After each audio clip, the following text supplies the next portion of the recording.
Ya, kita lanjutkan kembali dua sisi. Saya mau ke Bang Johnson terlebih dahulu. Bang Johnson, tadi kalau kita mendengarkan penjelasan dari Kabid Humas menyebutkan bahwa ini akhirnya kasus diambil alih dari Polresta ke Polda Sumut. Kalau kita melihat kronologi tadi, Anda melihat ini cukup lama nggak sih prosesnya dari Desember, kemudian lapor Februari sudah naik dari penyelidikan ke penyidikan, kemudian baru tersangka kemarin? Atau ada indikasi lain kenapa akhirnya diambil alih oleh Polda Sumut ini kasus? Ya Anggi, supaya kita terlihat independen dan netral ya. Ini kan kita saya juga tidak mau mengadili siapapun yang ada di sini. Jadi harus hukum penyelesaiannya, ya hukum. Tapi sebelum kita ngomong hukum kan harus berdasarkan fakta. Fakta yang pertama adalah saya kira pelaporan sudah dijalankan ya, pelaporan sudah dijalankan resmi. Tapi pertanyaannya kenapa sampai diambil alih oleh Polda? Ternyata kalau saya lihat itu ada komplain dari keluarga si korban, ya sehingga itu diambil alih dan sekarang semuanya sedang berjalan. Tapi saya mau ngomong faktanya dulu. Faktanya pertama adalah ada senjata, ya ditodongkan, ya karena kalau saya lihat penjelasannya dari Kabid secara resmi ada penggeledahan dan ditemukan senjata. Jadi ada soal senjata. Jadi ini proses hukum nih, ada soal senjata nih, saya paling sensitif nih senjata.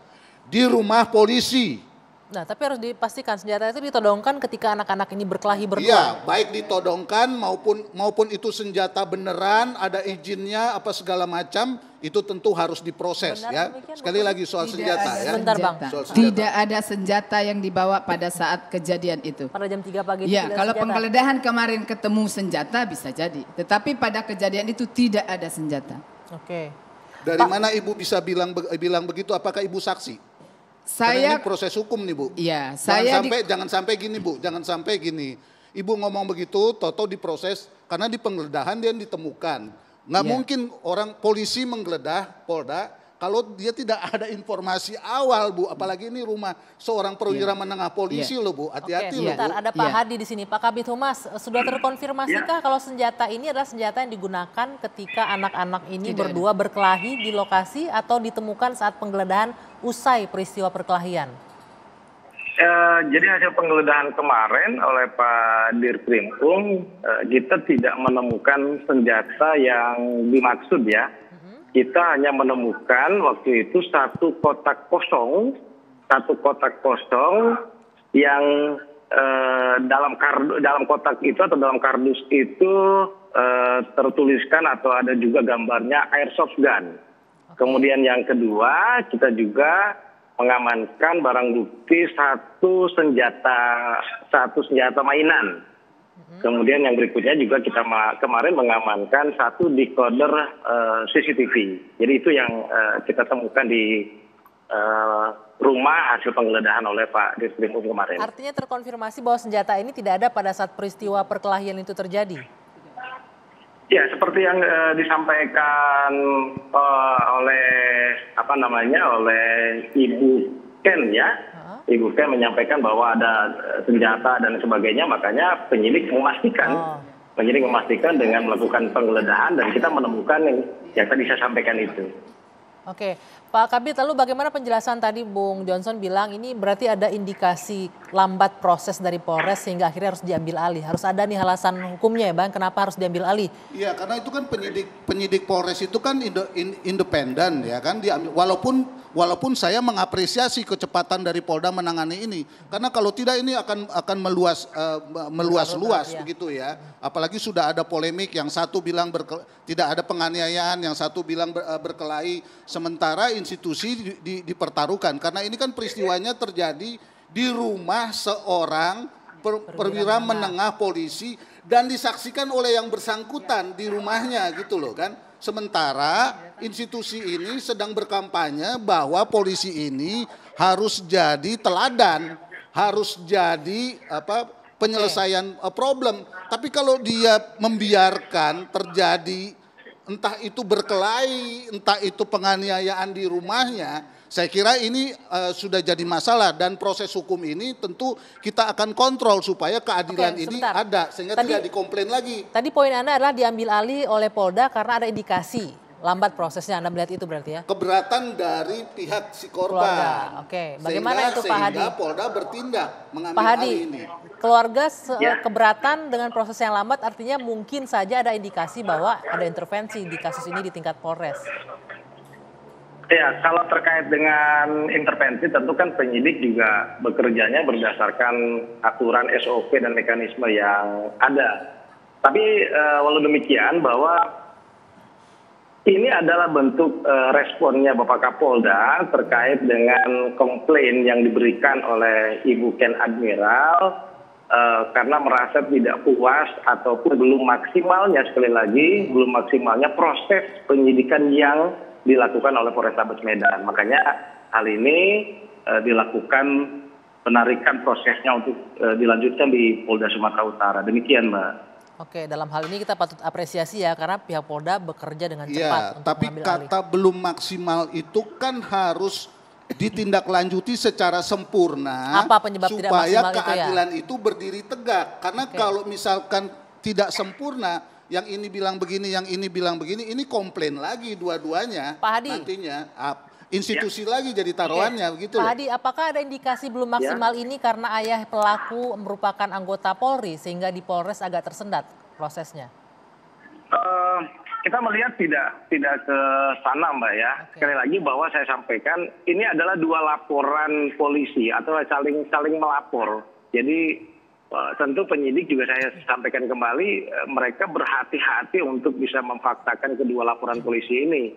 Makanya begitu mengetahui dua laporan polisi, kemudian juga ada komplain yang diberikan oleh Ibu Ken Admiral ini, kita Bapak Kapolda langsung menarik prosesnya itu untuk seluruhnya dituntaskan di Polda Sumatera Utara. Dan saya pikir dari mulai tanggal 28 Maret sampai dengan proses yang kemarin 23 April hari Minggu yang lalu kita memeriksa Saudara Ken Admiral sampai dengan menetapkan status tersangka dan menahan dari Saudara A ini adalah proses yang ibu dari Ken Admiral sendiri mengatakan cepat 15 hari mereka mengkomplain atau mengadukan hal ini bisa direspon dengan bagus. Oke, baik. Terima kasih Ya, Pak. saya berharap sih kecepatan ini adalah kecepatan profesional karena pasti dari pihak sana bilang oh jangan-jangan ada tekanan atau ada lobby sehingga Kapolda ini kan selalu saja jadi Bukan jadi juga begitu, karena jadi polemik viral karena ini terlebih sudah dahulu ya? mendapat perhatian publik kan. Tidak. Ini yang saya kira harus Kita kan hati-hati meriksa ini. itu tanggal 23 April, Harus kemudian hati-hati. tanggal 25 itu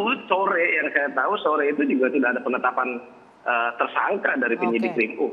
Baik, saya mau ke Bung Jamin. Bung Jamin, ayah dari pelaku ini sekarang terbawa-bawa, bahkan kena pelanggaran etik, sudah dicopot dari jabatannya. Kalau melihat peristiwa ini, tadi kita sempat berdiskusi ada indikasi ini bahkan tidak hanya pelanggaran etik, Anda bilang, ada pelanggaran pidana juga di situ, potensi di situ. Apa yang menyebabkan itu? Ya, tentu harus diperiksa berdasarkan fakta-fakta. Apakah dalam perbuatan itu ada turut serta melakukan tindak pidana atau pembantuan melakukan tindak pidana. Oke, satu turut serta. Kalau kita Ya. lihat dari videonya, ayah pelaku tidak ada turut serta di sana. Kalau kita lihat ya. Ya, turut Tidak serta ikut itu kan memukul. bisa dia bentuknya dunpleher atau menyuruh melakukan Oke. atau menganjurkan. Nah, kalau menganjurkan tentu motifnya kan memang nggak ditemukan. Karena dia orang tuanya nggak punya motif untuk membuat dia menjadi tersiksa ataupun menyiksa begitu ya. Tapi kalau membantu dia nggak punya motif juga nggak masalah. Contohnya menyediakan media sarana dan prasarana. Ya, contohnya dia menyediakan tempat, menyediakan waktu, lalu berusaha untuk tidak melerai. Nah, itu bisa jadi sebagai suatu kesempatan, memberikan kesempatan. Itu yang pertama. Jadi bisa nanti kalau mau diperiksa apakah dia berperan dalam konteks membantu melakukan tindak pidana. Oke. Itu. Yang kedua, terkait dengan pasal 531. Pasal 531 itu mengatakan bahwa kalau ada suatu kejadian ya, seseorang berada dalam keadaan bahaya ya, terus kita lalai memberikan pertolongan padahal kita mempunyai kemampuan untuk menolong orang tersebut, tidak kita lakukan, maka kita bisa dikenakan tindak pidana. Masuknya tindak pidana walaupun hukumannya ringan ya, Oke. hukum ringan. Nah, kalau lihat dari fakta ini ada 3 klasifikasi. Satu adalah pelaku tindak pidana tadi, apakah konteksnya perkelahian ataupun penyiksaan tadi, penganiayaan 351. Yang kedua, orang yang menyaksikan tidak melakukan pertolongan. Nah pertanyaannya, klasifikasi orang yang menyaksikan itu ada dua. Satu, sebagai orang tua dan sebagai anggota polisi. Yang lain adalah orang di luar anggota polisi, masyarakat biasa. Nah kualitas yang paling bertanggung jawab siapa? Ya anggota polisi, apalagi dia sebagai orang tua. Oke, yang artinya menyaksikan. ayahnya pelaku di sini Anda bisa melihat bisa terjerat pidana dalam hal ini. Ya, kalau kita lihat di pasal 30 ayat 1 Undang-Undang di Dasar 45, tugas Polri itu apa sih? Untuk menjaga ketertiban. Nah, perbuatan untuk menjaga ketertiban itulah yang tidak dilakukannya. Padahal dia mempunyai kewajiban. Nah, itulah maka saya kaitkan dengan pasal 531 tadi. Ya. Satu-satunya orang yang paling bertanggung jawab yaitu orang tuanya di situ. Oke, saya ingin minta komentar Bu Puji, bagaimana menanggapi ini? Orang tua Adit selaku orang tua, tidak hanya orang tua tapi juga polisi harusnya bisa menghentikan malah membiarkan itu. Itu silakan langsung, nggak usah diketuk Bu. Ya. Jadi perlu dipahami bahwa konteks pembiaran itu bukan berarti dia mengesampingkan perannya sebagai Polri tadi Pak. Karena anak-anak ini ingin tuntas segera. Itu kan bahasa mereka, ingin diselesaikan cepat.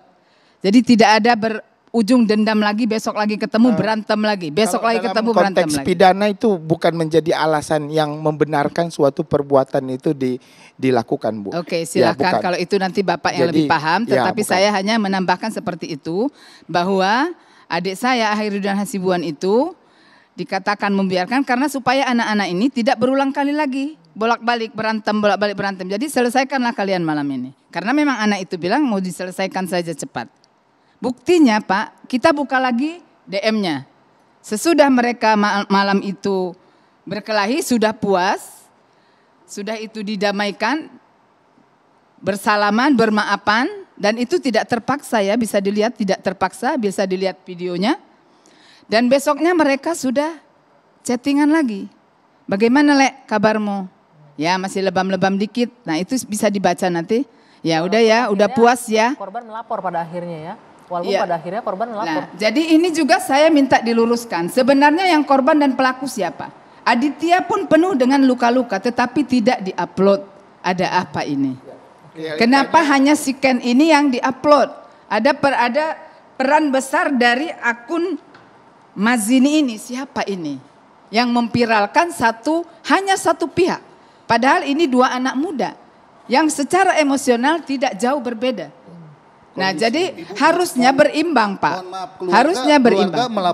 Melaporkan Ken itu pasal apa, Bu? Supaya kami tidak, tahu. Pak, saya tidak mendalami itu. Hanya saya ingin supaya satu, kata-kata penganiayaan itu di stop. Karena itu tidak penganiayaan, itu perkelahian.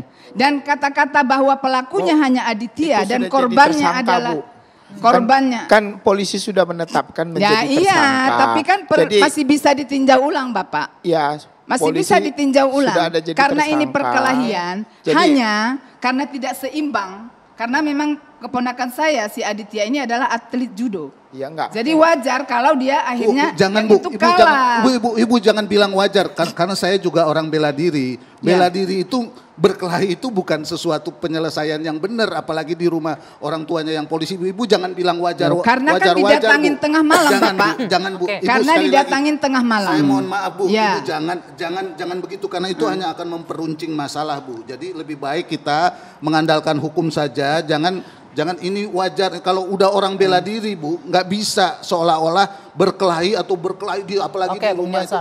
Jadi jangan diterus. Mohon maaf Bu, sekali lagi saya mohon maaf. Tapi kan yang beredar di media hanya si Aditya saja yang dipojokkan. Padahal dia pun luka-luka, kenapa tidak diungkap? Ini kan sama-sama anak muda. Ada indikasi lain di balik ini. Apa ya itu yang kira-kira kita pertanyakan. Kenapa? Karena diviralkan oleh akun Mazini, nggak tahu siapa punya ini, atau barangkali ada yang bermain di sini kami tidak tahu, sehingga sepihak saja. Kenapa yang Aditya yang luka-luka, boleh dibuka videonya, tidak ada dimunculkan sama sekali. Ibu, Jadi tidak ada keadilan sama sekali untuk Aditya Hasibuan. Bang Johnson, itu. Bu Puji ya. hukum saja. Karena kalau ibu misalnya mempersoalkan viral tidak viral, apakah ditempuh prosedur hukum nanti gitu, apakah itu hoax? Nanti ini menjadi malah melebar lagi dan tidak menyelesaikan masalah dan akibatnya nanti institusi yang menanggung apakah dia memproses ini secara adil dan benar atau tidak. Boleh ditahan dulu Bang Johnson. Nanti kami masih akan lanjutkan dua sesi. Saya bertanya saya ke Pak Hadi, apakah mungkin ini yang disampaikan Bung Jamin juga bahwa tidak hanya etik sebenarnya untuk Pak Akhirudin, akhirnya ada potensi untuk pelanggaran pidana. Apakah polisi juga melihat seperti itu? Nanti dijawab Pak Hadi usai jeda. Dua sesi akan kami lanjutkan saat lagi.